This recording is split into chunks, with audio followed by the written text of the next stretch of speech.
Svo það lögin guðlast.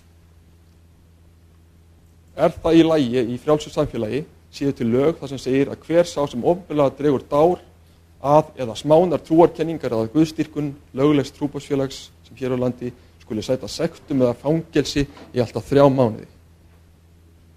Þetta náttúrulega forkastanlegt.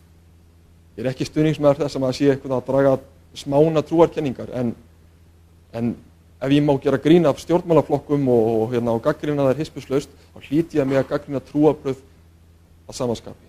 Annað bara skerðing og tjáningarfrelsi. Svo eru fleiri atriði sem ég ætla ekki að fara djúpt í og eru kannski smávægileg í samanborið annað, en kannski ekki. Það staðreynd að guðfræðideildin er hér í Háskóla Íslands og hún sérstaklega fjármögnuð. Þetta prestakennsla fyrir eitt trúfélag. Setning Alþingis fer fram hér alltaf með predikun í Dómkirkjunni. Fyrir utan síðustu 2 skipti þá hefur siðmennt boðið upp á heimspekilega íhugun sem hefur verið vakið nokkra athygli. En aftur, rétt eins og með forsetann, þá þingið okkar allra, við kjósum þingmenn. Þetta eru okkar baráttumenn fyrir okkar hag.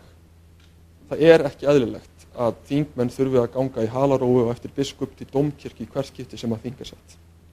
Svo má deilum það hvort það sé eðlilegt að grafreitir séu undir stjórn kirkjunnar og líka hvort að það sé siðferðislega rétt að banna fólki sem annarra trúar en kristinna trúar að vinna á dögum sem eru helgir samkvæmt kristinni trú. Spila bingo eða spila bingo, já. Þetta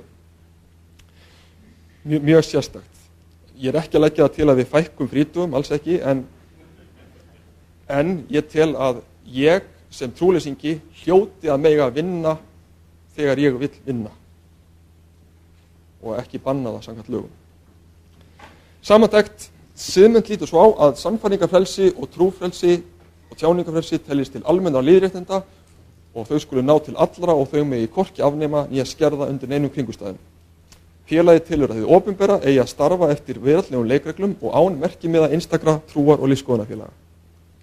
Félagið fer því fram á að aðskilna ríkis og kirkju og berst fyrir breytingum á lagaákvæðum sem mismunna þeim standa utan trúfélaga. Annars þakka ég fyrir.